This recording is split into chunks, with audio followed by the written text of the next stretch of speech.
तो इसमें देखो सबसे पहले लाइन जो लिखी है कि इसमें लिखा है कि can you identify and name the various items used in making life comfortable in our village and town, list the items and name the material used in their making. मतलब इसमें ये पूछा गया है कि आप कोई एक लिस्ट बना सकते हो कुछ मतलब प्रोडक्ट्स की, ठीक है, जो आपको अपने गांव में एरिया में दिखते हो। कैसे दिखते हो? जो तुम्हारी लाइफ स्टाइल को क्या बनाते हैं? कंफर्टेबल। कंफर्टेबल का मतलब होता है आरामदायक, ठीक है, जो तुम्हारी लाइफ स्टाइल को क्या बनाते हो? आरामदायक, कंफर्टेबल बनाते हो, ठीक है। तो उनके बारे में तुम्हें बताना है। तो इसमें तुम क्या बना सकते हो? जैसे सबसे पहली चीज जो हमने क्लास 9th में सीखी थी, तुम्हें अगर याद हो, the story of village Palampur वाले चैप्टर में, कि पालमपुर एक हाइपोथेटिकल विलेज था जिसमें मतलब ऑल सीजन कनेक्टिंग रोड्स थी। याद आया कुछ? ऑल सीजन कनेक्टिंग रोड्स थी। तो जब हमारे पास बढ़िया रोड होंगी तो ट्रांसपोर्ट भी अच्छा होगा, हम अपने गांव से शहर या किसी दूसरे शहर में आ जा सकेंगे अच्छी तरह से। तो ये हमारे लिए क्या है? कंफर्टेबल चीज़ है जो हमारी लाइफ स्टाइल को क्या बना रही है? अच्छी बना रही है, ठीक है। बात क्लियर है? तो मतलब इसमें लिस्ट बनाने को दी है। इसके बाद इसमें लिखा है कि एक एक पॉइंट सुनते जाइए। Everything available in our environment, यानी कि हमारे पर्यावरण में या हमारे आसपास चीजों एनवायरनमेंट में जो कुछ अवेलेबल है, which can be use to satisfy our need, जो हमारी जरूरतों को पूरा करने के लिए आवश्यक है या उपयोग में आते हैं। Provide it is technologically accessible, economically feasible and culturally acceptable, can be termed as a resource. और उन सभी को हम क्या कहते हैं? रिसोर्स। यानी कि हमारे इन्वायरमेंट में जो चीजें हमारी आवश्यकताओं को पूरा करने के लिए काम में आती हैं, technically, economically and culturally. Technically का मतलब है कि उनको हम टेक्नोलॉजी के रूप में अपने यहाँ इस्तेमाल कर सकते हैं, और इकोनॉमिकली का मतलब होता है कि वो ज़्यादा हमारे लिए कॉस्टली ना हो, ठीक। और कल्चरली का मतलब होता है जिसे हम अपने मतलब समाज में एक्सेप्ट कर सकते हैं। बात समझ में आई? वो सभी क्या है? रिसोर्स। तो सिंपल और आसान भाषा में अगर हम बताएं तो रिसोर्स क्या होता है कि रिसोर्स इज अ मतलब रिसोर्स क्या है? रिसोर्स इज अ मतलब कुछ भी कह सकते हैं, resource which can fulfil our need, ठीक है, जो हमारी आवश्यकताओं को क्या करे? पूरा, उसे हम क्या कहेंगे? रिसोर्स। बात समझ में आ रही है कि नहीं आ रही है? जो हमारी आवश्यकताओं को पूरा करे उसे क्या कहेंगे? रिसोर्स कहेंगे। बात समझ में आई? इसमें हेडिंग डाल लो, लिख लो व्हाट इज रिसोर्स। हम बोल रहे हैं, लिखना शुरू करो बेटा। Everything available in our environment, everything available in our environment which can be used to satisfy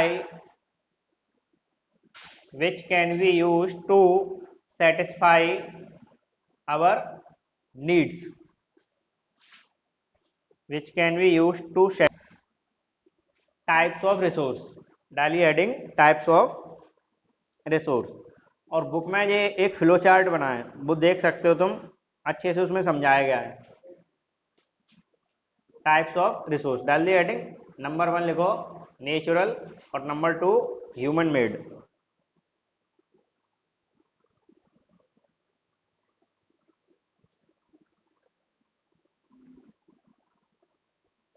number 1 natural, number 2 human made.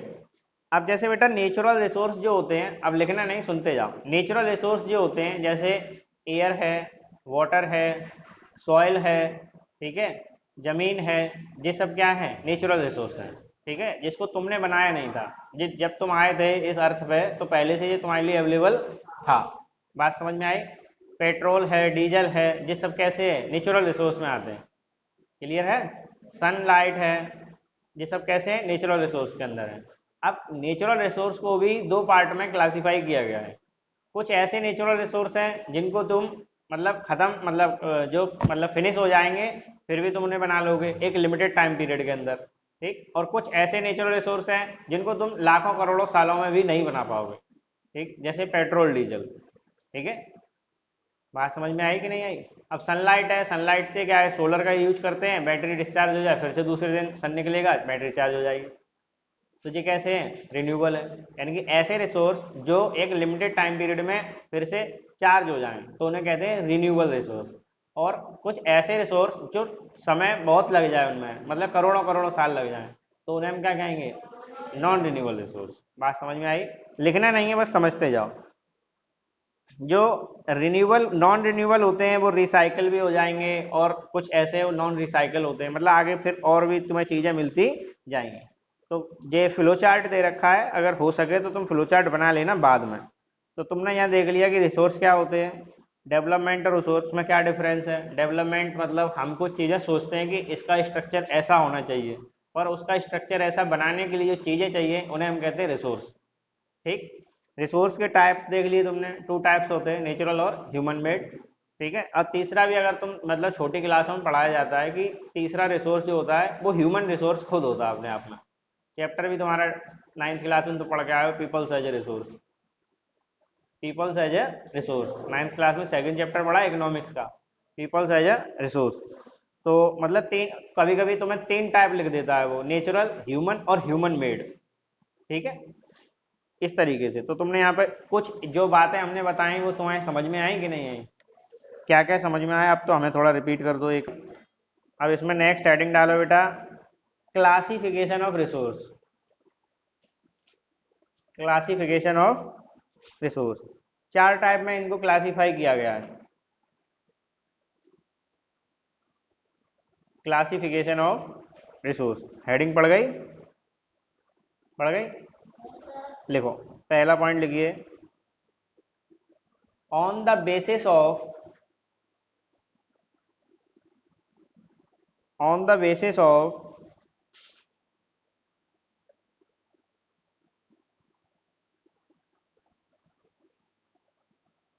origin, on the basis of origin। बात समझ में आई? ओरिजिन क्या होता है? कोई बताएगा ओरिजिन क्या होता है? हाँ, कोऑर्डिनेट ज्योमेट्री में होता है, सही बता रहे हो, पर ओरिजिन वो पॉइंट होता है जहाँ पर एक्स और वाई के कोऑर्डिनेट जीरो होते हैं। ठीक है, उसे हम क्या कहते हैं? ओरिजिन। यानी कि यहाँ पर सब कुछ जीरो हो, यानी कि चीजें शुरुआत से चल रही हो, तो उसे हम क्या कहते हैं? Origin. On the basis of origin. ठीक है, तो ओरिजिन के बेसिस पे थोड़ा डैश लगाओ। On the basis origin, origin जहाँ लिखा है तुमने उसके आगे डैश लगा दो, डैश। इसमें लिखिए biotic and abiotic. Biotic and abiotic.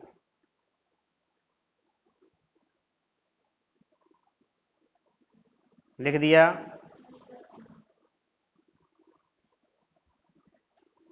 Biotic and abiotic.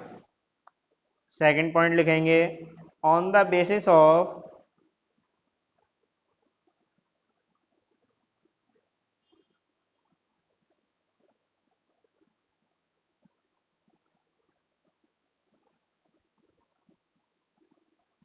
Exhaustibility. On the basis, आप सीधे सुनते जाओ। देखो बेटा, आपने अभी जो लिखे वो लिखे क्लासिफिकेशन ऑफ रिसोर्स।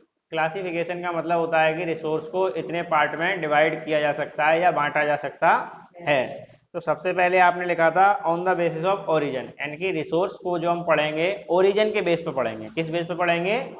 ओरिजिन के बेस पे। यानी कि जब, मतलब ओरिजिन का मतलब होता है कि जब किसी चीज की उत्पत्ति होती है, ठीक है, यानी कि फॉर्मेशन होती है। बात समझ में आई? जब किसी चीज की फॉर्मेशन होती है। तो आप ये देखिए कि केवल अर्थ पे दो ही प्रकार की चीजें तुम्हें दिख रही हैं, एक लिविंग और दूसरी नॉन लिविंग। बात समझ में आ रही है? एक लिविंग और दूसरी नॉन लिविंग। तो लिविंग को हमने रखा है बायोटिक रिसोर्स के अंदर, और नॉन लिविंग को रखा है हमने अबायोटिक रिसोर्स के अंदर। बात समझ में आई कि नहीं आई? तो इसमें देखो बायोटिक के बारे में लिखा है, these are obtain from biosphere and have life such as human beings, flora and fauna, fishers and live stocks etc. मतलब ऐसे रिसोर्स जो तुम्हें कहाँ से मिले? बायोस्फीयर से। कहाँ मिले? बायोस्फीयर मतलब जहाँ पर सब चीज लिविंग चीजें रहती हों आसपास। ठीक है, लिविंग नॉन लिविंग। बात समझ में आई कि नहीं आई? Non living. एबायोटिक में कौन आता है? Non living things. इसमें लिखा है those things which are composed of non living things are called abiotic resource. मतलब ऐसी चीजें जो नॉन लिविंग चीजों से मिलकर बनती हैं। बात समझ में आ रही है? तो उनको हम एबायोटिक रिसोर्स के अंदर रखते हैं, जैसे रॉक्स, मेटल्स, ठीक है, बहुत सारी चीजें होंगी, सॉइल, चेयर वगैरह। मतलब जो अपने आसपास टाइप कौन सा है इसका, on the basis of exhaustibility. Exhaustibility का मतलब क्या होता है? समाप्त होना। तो यहाँ पर हमने दो टाइप की चीजें तुम्हें पढ़ाई थी, एक रिन्यूअल और एक नॉन रिन्यूअल। ठीक है, रिन्यूअल का मतलब होता है ऐसे रिसोर्स जो एक लिमिटेड टाइम पीरियड के बाद फिर से रिन्यू हो जाएं। बात समझ में आ रही है? तो इसमें लिखा है the resources which can be renewed और reproduce by physical, chemical and mechanical process are known as renewable resources. यानी कि किसी भी तरह से, चाहे फिजिकली, केमिकली या मैकेनिकली, उनको रिन्यू किया जा सकता है। ऐसे रिसोर्स को हम क्या कहेंगे? रिन्यूएबल और रिप्लेनिशेबल। दोनों का मतलब एक ही है। ठीक है, अगर रिप्लेनिशेबल का मतलब लिखा आ जाए तो ये मत सोचना जी कौन सा रिसोर्स है, सर ने तो पढ़ाया नहीं।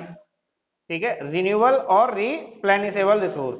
तो इसके अंदर कौन कौन सी चीजें आएंगी? सोलर है, विंड है, और वाटर है, फॉरेस्ट, फॉरेस्ट है, यानी कि जंगलों को फिर एक लिमिटेड टाइम पीरियड के बाद तुम उगा सकते हो। उगा सकते हो नहीं उगा सकते हो? ठीक है, वाइल्ड लाइफ है, ईटीसी। द रिन्यूएबल रिसोर्स में फर्दर भी डिवाइडेड इनटू कॉन्टिन्यूअस और फ्लो, यानी कि बाद में ये फिर डिवाइड हो जाते हैं। कैसे? कॉन्टिन्यूअस रिसोर्स में और फ्लो टाइप के रिसोर्स। अब हम देखेंगे नॉन रिन्यूएबल रिसोर्स। देखिए इसमें these occur over a very long geographical geological time. मतलब इनमें एक लंबा समय लगता है। लंबा समय से मतलब है कि करोड़ों, मिलियंस ऑफ ईयर लग जाएंगे इसमें।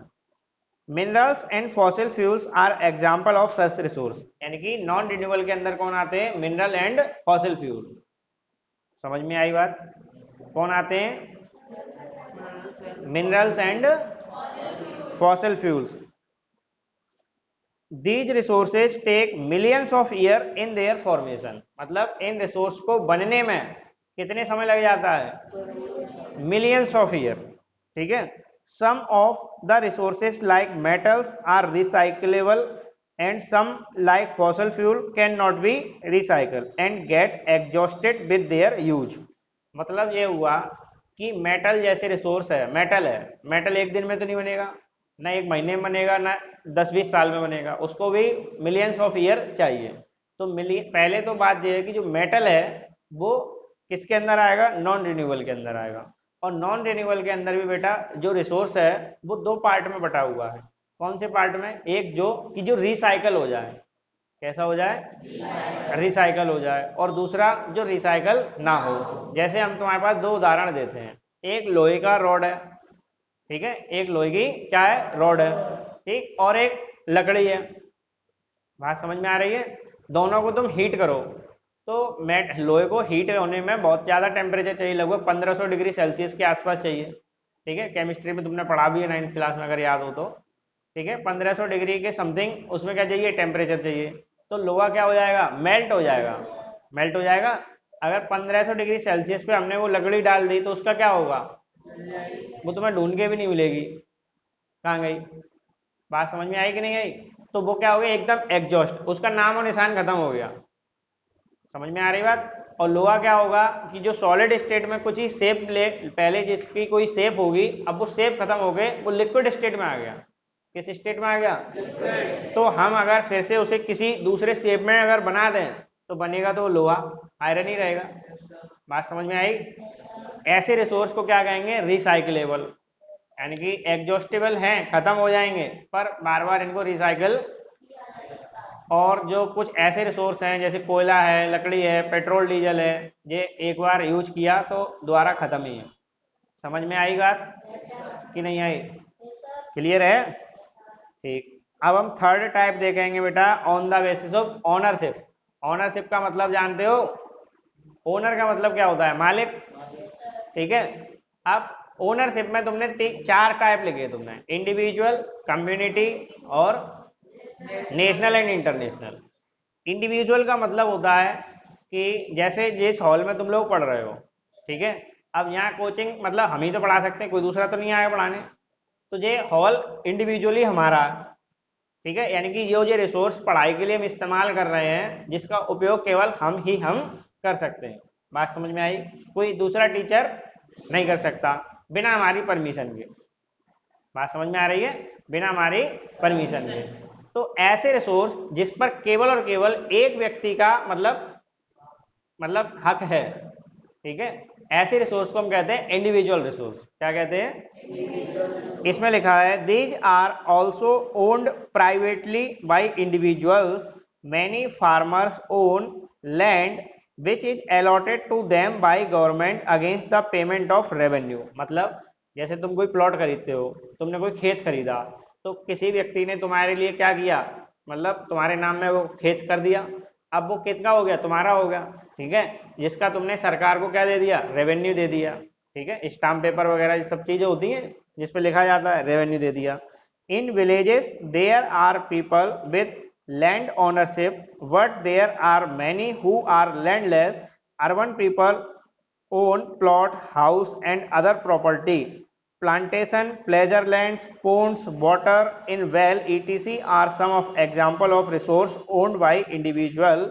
Make a list of resource owned by our household. मतलब कुल मिलाकर बात ये है, किसी एक व्यक्ति के द्वारा कोई जमीन, कोई तालाब या कोई दूसरी जगह उसके द्वारा ओन की जा रही है। ओन का मतलब है कि उसी के द्वारा ऑपरेट की जा रही है, तो वो ऐसे रिसोर्स को क्या कहते हैं? इंडिविजुअल रिसोर्स कहते हैं। बात समझ में आई कि नहीं आई? आ गई? ठीक। अब कम्युनिटी रिसोर्स कैसे होते हैं उनको देखेंगे। कम्युनिटी का मतलब होता है कोई 2 4 5 लोग मिलकर किसी एक जमीन को खरीदते हैं, तो उस जमीन पर कम से कम उन 2 4 5 लोगों का क्या है? ओन, मतलब ओनरशिप है। बात समझ में आ रही है? उन 4 5 लोगों की क्या है? ओनरशिप। ऐसे रिसोर्सेज को हम क्या कहते हैं? Community resource. बात समझ में आ रही है? कोई एक व्यक्ति की परमिशन से उसमें काम नहीं होगा, ठीक है, चारों पांचों व्यक्तियों की परमिशन से काम होगा। ऐसे रिसोर्स को हम कहते हैं कम्युनिटी रिसोर्स। उसके बाद आ जाते हैं बेटा नेशनल रिसोर्स। नेशनल मतलब राष्ट्रीय।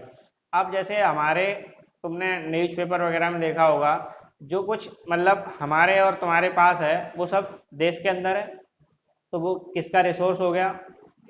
देश का रिसोर्स हो गया। यानी कि रेल, एरोप्लेन, बसेस, ठीक है, रोड्स, ठीक है, बिल्डिंग्स, ये सब क्या है? नेशनल रिसोर्स है। बात समझ में आ रही है? कैसे रिसोर्स हैं? जब भी भारत सरकार को कोई जरूरत पड़ेगी तो वो इन रिसोर्सेज का यूज कर सकते हैं बिना आपकी परमिशन का। मतलब पहले तो अगर वो शालीनता दिखाएंगे तो आपकी परमिशन लेंगे, अगर आप क्रांतिकारी बनेंगे तो वो आपकी परमिशन भी नहीं लेंगे। ठीक है, बात समझ में आई कि नहीं आई? क्लियर है? तो इसमें साफ साफ लिखा है technically all the resources belong to nation. अगर हम टेक्निकली देखें तो सभी रिसोर्स किसको बिलोंग करते हैं? नेशन को। यानी कि जो हम और आप यहाँ हॉल में पढ़ रहे हैं, अगर इसे इंडिविजुअल हटा के देखें तो जैसे आपने देखा इलेक्शन होते हैं, इलेक्शन होते हैं, आप जैसे स्कूलों में पढ़ते हो उसमें फोर्स रुकता है, आर्मी का फोर्स रुकता है कि नहीं रुकता है? तो मतलब वो क्यों? मतलब वो तो स्कूल है, फिर भी उसमें फोर्स रुक रहा है, पर है तो वो स्कूल देश के अंदर, ठीक है, तो देश के काम तो आएगा वो स्कूल जब पढ़ाई नहीं हो रही तो। समझ में आई कि नहीं आई? इसलिए उसमें क्या करते हैं, वो आर्मी के लोग उसमें रुकते हैं इलेक्शन टाइम में। देखा है ना तुम सबने? तुम्हारे स्कूलों में भी रुके हैं? मतलब दूसरे अन्य स्कूलों में तो रुके ही है ना। तो वो सब किसको बिलोंग करते हैं? नेशन को बिलोंग करते हैं। Country has legal power to acquire even private property for public goods. यानी कि कंट्री, देश के पास पूरा अधिकार होता है कि प्राइवेट प्रॉपर्टी को भी पब्लिक के लिए यूज कर सकते हैं। You might have seen road, canals, railway being constructed on the fields owned by some individuals.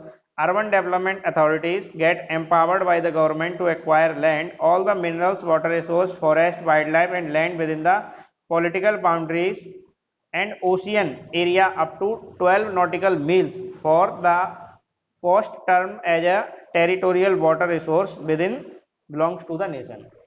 मतलब यहाँ पे आप समझ लो हिंदी में ये हुआ, रेलवे, रोड, कैनाल्स, जिस और ये सब चीज़ें क्या बनाई जाती हैं? मतलब जैसे मान लो कि अगर तुमने देखा हो कि मान लो सरकार को कोई सड़क आगे और बनानी है, ठीक है, और आगे कुछ बिल्डिंग वगैरह हैं, तो सरकार क्या करती है, उन बिल्डिंग्स को क्या करती है? कैप्चर कर लेती है और उनका जो मुआवजा होता है, ठीक है, वो उनको दिया जाता है। ठीक है, बात समझ में आई कि नहीं आई? तो वो प्राइवेट प्रॉपर्टी थी, किसके अंडर में चली गई? गवर्नमेंट के अंदर। बात समझ में आई? तो वहाँ पर क्या बन गया? तुम्हारे लिए चीज़ें बन गई, डेवलपमेंट हुआ, ठीक है, रोड बन गया। बात क्लियर है? तो कुल मिलाकर बात यह है कि जो कुछ देश के अंदर है वो सब क्या है? नेशनल रिसोर्स है, चाहे वो पब्लिक हो या प्राइवेट। ठीक है, ये तो जमीन जमीन की बात हो गई बेटा। ठीक है, अगर समुद्र के अंदर देखा जाए तो, क्योंकि हमारे भारत में इधर तुमने अगर ज्योग्राफी पढ़ी थी उसमें समझाया गया था, गुजरात से लेके पश्चिम बंगाल तक, क्या उसे क्या कहते हैं? पेनिसुलर। उस एरिया को क्या कहते हैं? पेनिसुलर। यानी कि तीनों साइड से वो पानी से घिरा हुआ है, इधर अरेबियन सी, नीचे तुम्हारा इंडियन ओशियन, और इधर बे ऑफ बंगाल। तो समुद्र के अंदर भी जो चीजें हैं, ठीक है, तो हम समुद्र में कितनी दूर तक जा सकते हैं और कितनी दूर तक हमारा रिसोर्स है, क्योंकि समुद्र में तो कोई देश है नहीं है। ठीक है, तो वहां पर हम कोई रिसोर्स देख सकते हैं कि नहीं देख सकते हैं? देख सकते हैं।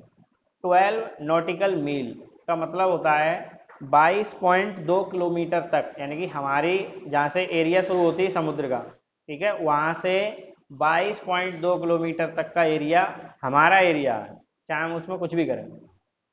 बात समझ में आई कि नहीं आई? इस चीज़ को आप अच्छे से पॉइंट आउट करके समझ लेंगे कि मतलब जो सी है, समुद्र है, उसमें हम कितनी दूर तक अपना एरिया, मतलब कोई देश हमसे कुछ नहीं कहेगा।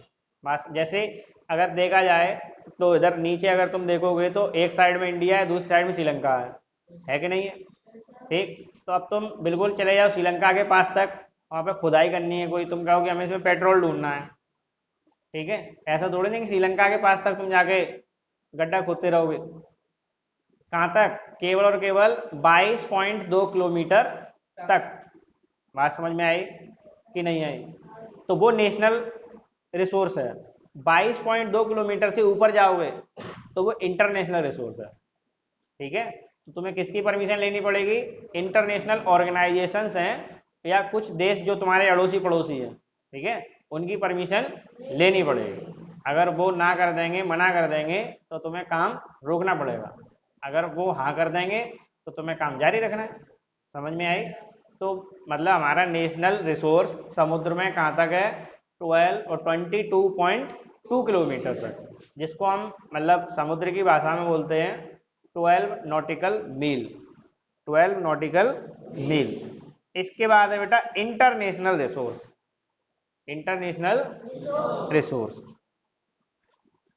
देखिए इसमें लिखा है there are international institution which regulate some resources. The oceanic resource beyond 200 nautical mile of the exclusive economic zone belonging to the open sea. No individual country can utilize these resources without the occurrence of international institution. मतलब ये हुआ, तुम्हें जैसे तुमने देखा कि 22.2 nautical मील kilometre तक का एरिया हमारा अपना है। इसके ऊपर अगर हम जाते हैं तो हमें किससे परमिशन लेनी पड़ेगी? इंटरनेशनल ऑर्गेनाइजेशन से, जो भी इसकी परमिशन देते होंगे उनसे। तो तुम्हें यहाँ से खुद ही समझ में आ जाना चाहिए कि इसके ऊपर वाला रिसोर्स कैसा होगा? इंटरनेशनल रिसोर्स होगा। तो वही इसमें बोला गया है कि समुद्र के अंदर 200 नॉटिकल मील, कितने? 200 नॉटिकल मील के ऊपर का एरिया जो होता है वो एक्सक्लूसिव इकोनॉमिक जोन होता है। एक्सक्लूसिव इकोनॉमिक जोन का मतलब होता है बिना परमिशन के उस एरिया में तुम जा नहीं सकते, मतलब कोई भी देश उस एरिया में जा नहीं सकता बिना परमिशन के। बात समझ में आई कि नहीं आई? तो बस तुम्हें इसमें इतना ही ध्यान करना है कि 200 नॉटिकल मील्स के ऊपर का एरिया क्या होता है? Exclusive economic zone, EEZ, exclusive economic zone. तो तुम याद रखना कि एक्सक्लूसिव इकोनॉमिक जोन क्या कहते हैं? कि जो एरिया 200 नॉटिकल मील से ऊपर का है इन ओशियन। ठीक है, कहाँ पर है? तो आज तुम इतना ही पढ़ो इसमें, ठीक है।